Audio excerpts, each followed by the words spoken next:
कृष्ण केशव कृष्ण केशव कृष्ण केशव पाहि माम। राम राघव राम राघव राम राघव रक्ष माम। राधे राधे दोस्तों, सरिता ज्ञान गंगा में आप सभी का स्वागत है। आइए हम भगवान श्री कृष्ण के चरणों में प्रणाम करते हुए उनकी लीलाओं का श्रवण करें। अद्भुत कृष्ण, भगवान कृष्ण की लीलाओं की जटिलताओं को समझे बिना तथा उनके असाधारण आध्यात्मिक ऐश्वर्य को जाने बिना सीधे साधे ग्वाले तथा वृंदावन के वासी कृष्ण के अद्भुत कार्यों की चर्चा करने लगे। उनमें से एक ने कहा, मित्रों, उनके अद्भुत कार्यों को देखते हुए यह कैसे संभव हो सकता है कि एक असाधारण बालक वृंदावन आकर हम लोगों के साथ रह सके। सचमुच ऐसा संभव नहीं है। जरा सोचो तो, अभी वे केवल 7 वर्ष के हैं। उनके लिए अपने एक हाथ से गोवर्धन पर्वत को उठाकर उसे साधारण करना कैसे संभव हो सकता है। जैसे कोई गजराज कमल का फूल उठाए हुए हो। हाथी के लिए कमल का फूल उठाना तुच्छ कार्य है। उसी प्रकार कृष्ण ने बिना किसी श्रम के गोवर्धन पर्वत को उठा लिया है। अभी वे शिशु थे और ठीक से देख भी नहीं सकते थे, तभी उन्होंने पूतना जैसी बड़ी राक्षसनी का वध कर दिया। कृष्ण ने पूतना को उसी प्रकार मारा जिस प्रकार समय आने पर शाश्वत कालिक प्राणी को मारता है। जब वे केवल 3 मास के थे और एक छकड़े के नीचे सो रहे थे, तो माता का दूध पीने के लिए रोने लगे और ऊपर की ओर पांव चलाने लगे। उनके छोटे छोटे पांव लगने से वह छकड़ा टूटकर खंड खंड हो गया। जब वे 1 वर्ष के हुए तो बवंडर के वेश में तृणावर्त असुर उन्हें उड़ाकर आकाश में बहुत ऊंचाई तक ले गया। तब वे उस असुर की गर्दन पर लटक गए और उसे आकाश से नीचे गिरने पर बाध्य कर दिया, जिससे वह तुरंत मर गया। एक बार उनकी माँ ने उनकी माखन चोरी से ऊबकर उन्हें लकड़ी के उखल से बांध दिया, तो वे उन्हें मल्यार्जुन वृक्षों की ओर खींचकर ले गए, जिससे वे वृक्ष पृथ्वी पर गिर पड़े। इसी तरह एक बार वे अपने भाई बलराम के साथ बछड़े चरा रहे थे, तो बकासुर नाम का असुर प्रकट हुआ। कृष्ण ने तुरंत ही इस असुर की चोंच के 2 खंड कर दिए। जब वत्सासुर नामक राक्षस कृष्ण के बछड़ों को मारने के उद्देश्य से उनके बीच में घुस आया, तो उन्होंने तुरंत उस असुर को पहचान लिया और उसे मारकर वृक्ष के ऊपर फेंक दिया। जब कृष्ण बलराम सहित तालवान वन में प्रविष्ट हुए, तो गधे के रूप में धेनुकासुर ने आक्रमण कर दिया। बलराम ने तुरंत ही उसके पिछले पांवों को पकड़कर ताल वृक्ष के ऊपर फेंक दिया। धेनुकासुर के साथी अन्य गधे भी उसकी सहायता कर रहे थे, किंतु वे सभी मार डाले गए और तालवान सभी पशुओं तथा वृंदावन वासियों के लिए खुल गया। जब प्रलम्बासुर ग्वालों के बीच घुस आया, तो कृष्ण ने बलराम से उसका वध करा दिया। तत्पश्चात कृष्ण ने अपने मित्रों तथा गौओं को भयंकर दावाग्नि से बचाया।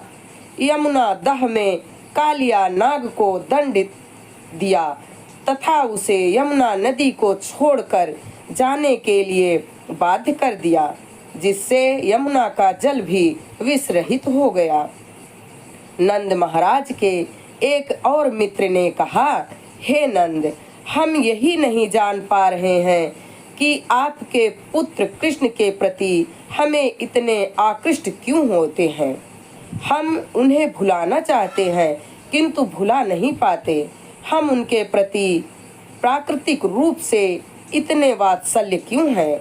जरा सोचो तो, यह कितना अद्भुत है। कहाँ केवल 7 वर्ष का बालक और कहाँ गोवर्धन जैसा विशाल पर्वत, किंतु उन्होंने उसे इतनी आसानी से उठा लिया। हे नंद, हम अत्यंत संदिग्ध हैं।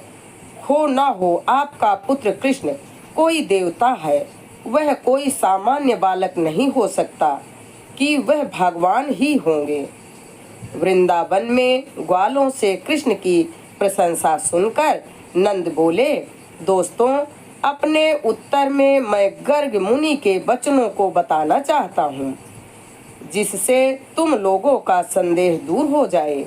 जब वे नामकरण संस्कार करने के लिए पधारे थे, तो उन्होंने बताया था कि विभिन्न कालों में यह बालक विविध रंग धारण करके प्रकट होता रहा है और इस बार वह वृंदावन में श्याम रंग में प्रकट होने के कारण कृष्ण कहलाएगा।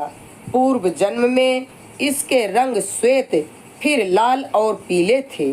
उन्होंने यह भी कहा था कि यह बालक एक बार वसुदेव का पुत्र भी था। अतः जो भी इसके पूर्व जन्म से परिचित हैं, वह इसे वासुदेव नाम से पुकारते हैं। उन्होंने बताया था कि मेरा यह पुत्र अपने गुणों तथा कर्मों के अनुसार अनेक नाम धारण करता है। गर्गाचार्य ने मुझे आश्वस्त किया था कि यह बालक मेरे परिवार के लिए कल्याणकारी होगा और यह वृंदावन में सभी ग्वालों तथा गौओं को दिव्य आनंद प्रदान करेगा। हम लोग अनेक कष्टों में फंसते रहते हैं, किंतु इस बालक ने अनुग्रह से हम उनसे मुक्त होते रहते हैं। उन्होंने यह भी कहा था कि पूर्व काल में इसने संसार को द्रुब्ध अवस्था से उबार कर सत्यनिष्ठ पुरुषों को असत्यवादियों के चंगुल से बचाया था। जो भाग्यशाली व्यक्ति इस बालक कृष्ण के प्रति अनुरक्त होगा, उसे उसके शत्रु कभी परास्त नहीं कर पाएंगे। कहने का तात्पर्य है यह कि यह बालक भगवान विष्णु के समान है, जो देवताओं के पक्षधर रहते हैं, जिससे देवता असुरों से कभी परास्त नहीं होते हैं। गर्गाचार्य ने निष्कर्ष निकाला कि यह बालक दिव्य रूप, गुण और कर्म प्रभाव तथा यश में विष्णु के ही अनुरूप होगा। अतः हमें इसके अद्भुत कार्यों से चकित नहीं होना चाहिए।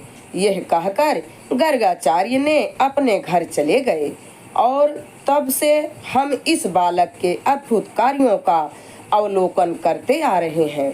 गर्गाचार्य के कथनानुसार मैं विचार करता हूँ कि यह अवश्य ही साक्षात नारायण या नारायण के अंश होंगे। जब सब ग्वालों ने नंद महाराज के मुख से गर्गाचार्य के कथनों को ध्यान से सुना, तो वे कृष्ण के अद्भुत कार्यों को भली भांति समझ गए और परम प्रसन्न तथा संतुष्ट हुए। वे नंद महाराज की प्रशंसा करने लगे, क्योंकि उनसे बातें करने से कृष्ण के बारे में उन सब के संदेह दूर हो गए। उन्होंने कहा, जो कृष्ण इतने दयालु, सुंदर तथा करुणापूर्ण हैं, वे हमारी रक्षा करें। जब क्रुद्ध इंद्र ने मूसलाधार वर्षा के साथ उपल वृष्टि तथा प्रलम्ब झंझा भेजा, तो कृष्ण ने तुरंत हम पर दया की और जिस प्रकार एक बालक कुकुरमुत्ता उखाड़ लेता है, उसी तरह गोवर्धन पर्वत उठाकर हमें तथा हमारे परिवारों, गौओं तथा अमूल्य संपत्ति को बचा लिया। उनकी कृपा दृष्टि हम पर तथा हमारी गौओं पर बनी रहे। हम अद्भुत कृष्ण की छाया में शांति पूर्वक जीवित रहें।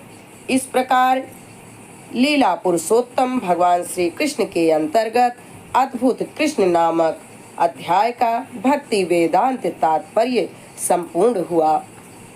हरे राम राम राम हरे हरे, हरे कृष्णा कृष्ण कृष्ण हरे हरे। लीला पुरुषोत्तम भगवान श्री कृष्ण के चरणों में हमारा कोटि कोटि प्रणाम स्वीकार हो। श्री लक्ष्मी नारायण भगवान के चरणों में हमारा कोटि कोटि प्रणाम स्वीकार हो।